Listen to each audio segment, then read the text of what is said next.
During a family intervention, my sister confessed she was pregnant. Everyone was overjoyed, until she said, "But the baby's father is already married." Horrified, I asked who. She pointed at my husband and whispered, "It's him." I turned to him and demanded, "Is this true?" His answer left me speechless. When my family gathered for what was supposed to be a serious conversation with my sister, I thought we were there to help her. She had been struggling for a while, job troubles, emotional breakdowns, some bad decisions. My parents suggested we all come together, give her support, and help her get back on her feet. So, there we were, me, my husband, my parents, my brother, and my sister, all sitting in my parents' living room. The air was tense but filled with hope. My mom held my sister's hand, speaking softly. "Sweetheart, we're here for you. Just tell us what's on your mind." My sister hesitated, her fingers twisting together in her lap. Her eyes darted around the room before she took a deep breath. "I'm pregnant." The tension broke instantly. My mom gasped, my dad's eyes widened, and my brother clapped his hands together. Even I felt relief. A baby. A new life. Sure, it was unexpected, but we were family. We would help her. Mom was already wiping her tears. "Oh, honey. This is wonderful news. A baby is a blessing." Then my sister lowered her gaze, her fingers tightening. "There's something else," she whispered. The room fell silent. She swallowed hard and took another breath before continuing. "The baby's father, he's already married." A heavy, crushing silence filled the room. My heart started pounding. The warmth of the moment disappeared in an instant. My mom's hand froze midair. "What?" My sister looked up, her face pale. "He's married." I felt my chest tighten. I wanted to believe it wasn't as bad as it sounded. Maybe she didn't know he was married at first. Maybe he lied to her. Maybe it wasn't someone we knew. But my father's face had darkened. My mother's lips parted, but no sound came out. My brother looked like he had just been punched in the gut. I needed to ask. I needed to know. "Who?" She turned her head slowly. Her eyes met mine. Then, she pointed. "At my husband. At my husband." The room spun. The walls seemed to close in. My mother gasped, my father's chair scraped against the floor as he stood up, my brother muttered something under his breath. But I couldn't move. I couldn't breathe. My husband, sat there frozen, his face white as a sheet. I turned to him, my voice shaking. "Is this true?" Silence. I repeated, louder this time, "Is this true?" His mouth opened, then closed. His hands clenched on his lap. Then he did the worst thing imaginable. He looked down. He didn't deny it. My breath caught in my throat. The silence stretched too long. My husband, Ethan, sat there with his hands clenched, looking anywhere but at me. My sister, my own sister, sat across from me, avoiding my eyes. The weight of their silence was unbearable. My mother was the first to break it. Her voice was sharp, shaking. "Ethan." His head snapped up. She repeated, slower this time, "Is it true?" Ethan opened his mouth, closed it, then ran a shaky hand through his hair. Finally, in a voice barely above a whisper, he said, "Yes." Something inside me cracked. Everything around me blurred. My hands were trembling. My heartbeat was so loud in my ears that I barely heard my father stand up and say, "Get out." Ethan's head jerked toward him. "What?" I said, "Get out of my house." My father's voice was steady, cold. "You don't deserve to be here." Ethan turned to me, his eyes desperate. "Please, let me explain." I found my voice, but it felt foreign. "Explain." "Explain what, exactly?" "That you betrayed me." "That you," I couldn't even say it. My sister finally spoke, her voice small. "I never meant for it to happen." I turned on her. "You never meant for it to happen?" My voice cracked. "You pointed at my husband. You're pregnant with his child. How do you say you never meant for it to happen?" Tears welled in her eyes. It just happened." I laughed. A dry, humorless laugh. "It just happened." My mother looked horrified. My brother was glaring at Ethan, his fists clenched. I stood up so fast my chair nearly tipped over. "How long?" Ethan swallowed hard. I took a step closer. "How long?" He hesitated. My stomach twisted. Tell me the truth, Ethan. A year. A sharp breath left my lungs.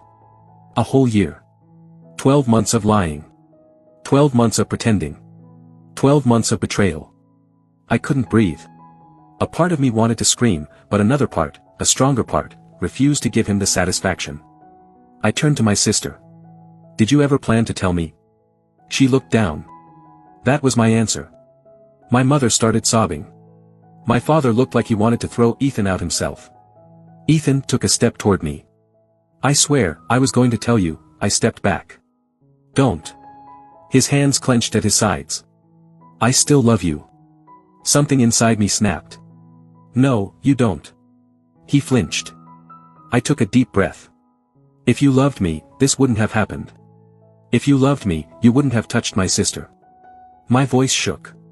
If you loved me, you wouldn't have lied for a whole year. Ethan opened his mouth, but nothing came out. I looked at my sister. And you. My own sister. She started crying. I didn't want this. But you let it happen. Silence. I turned to Ethan. You need to leave. Get out. My father moved closer. You heard her. Ethan hesitated, then turned and walked out. My sister started sobbing. I'm so sorry. I didn't say another word. I picked up my bag, walked to the door, and left. I drove aimlessly for hours, my hands gripping the steering wheel so tightly my knuckles turned white. My mind raced, replaying every memory from the past year. Every time Ethan kissed me. Every time my sister looked me in the eye. Every lie. At some point, my phone rang. My mother. I let it go to voicemail. I needed space. By the time I pulled into my driveway, exhaustion hit me like a wave. My house, the home I had built with Ethan, suddenly felt wrong. I hesitated before stepping inside. Ethan's shoes were by the door. The scent of his cologne still lingered in the air. I took a slow breath, walked inside, and started packing. He wasn't coming back. I refused to let him. But I had no idea what was coming next. Because my sister. I packed my bags that night. I didn't cry. I didn't scream. I didn't even let myself feel. I moved on autopilot, throwing clothes into my suitcase, grabbing what I needed. Ethan called me 6 times.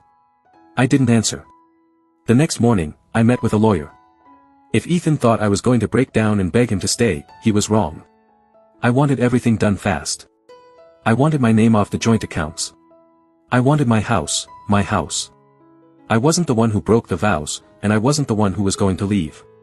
He could start his new life elsewhere. 2 days later, I changed the locks. Then the real revenge began. Ethan tried calling. He texted, begging to talk. I ignored every single message. Then my sister called. I picked up. She was crying. Please, can we talk? Why? I asked, voice cold. I need you, she sobbed. He's not answering me. He's avoiding me. A slow, cold smile spread across my face. That sounds like a you problem. She gasped. Please. I don't know what to do. I let out a breath. Figure it out. Like I had to. Then I hung up. That was the moment she realized, Ethan never planned to be with her. He ruined his marriage for nothing. A week later, Ethan showed up at the house. I was already expecting him. He knocked on the door. Please, let me in. I opened it, but only a crack. What do you want? His eyes were red. I miss you. I made a mistake. I tilted my head. Did you? I was stupid. I don't even know why. He stopped, looking desperate. I love you. I raised an eyebrow. You love me? Yes. So, the baby, he swallowed. I don't know if it's even mine. My heart should have hurt. It didn't. I smiled. Well, Ethan, I'm so glad you came. I stepped aside. Come on in. His face lit up with relief. You're giving me another chance. I shrugged. Just come in. He stepped inside, and froze. Because sitting in the living room was my lawyer. With a folder. And divorce papers. Ethan's face paled. I gestured toward the couch. Sit down. We need to talk. Ethan tried to fight the divorce at first. But the moment he realized I had everything planned, he crumbled. The house? Mine. The accounts? Frozen before he could touch them. His reputation? Ruined. Because I made sure everyone knew the truth. His boss knew. His friends knew. Our family knew. And my sister. She was alone. Ethan never moved in with her. And when she gave birth months later, Ethan demanded a DNA test. Guess what? The baby wasn't even his. She destroyed my marriage for a man who didn't want her, and the baby wasn't even his. Months later, I was sitting in my living room, sipping tea, when my phone rang. My brother. You're not going to believe this, he said, laughing. What? Ethan just got fired. I blinked. What? Turns out, his boss's wife hates cheaters. The moment she found out, she told her husband to fire him. I laughed. A real, full laugh. Ethan lost everything. His marriage. His reputation. His job. And my sister. She was now a single mother, abandoned, with no support. They both got exactly what they deserved. As for me, I thrived. I kept the house. I rebuilt my life. And when I finally signed the divorce papers, I felt something I hadn't in a long time. Peace. That was my real revenge. And it was the sweetest thing I had ever tasted.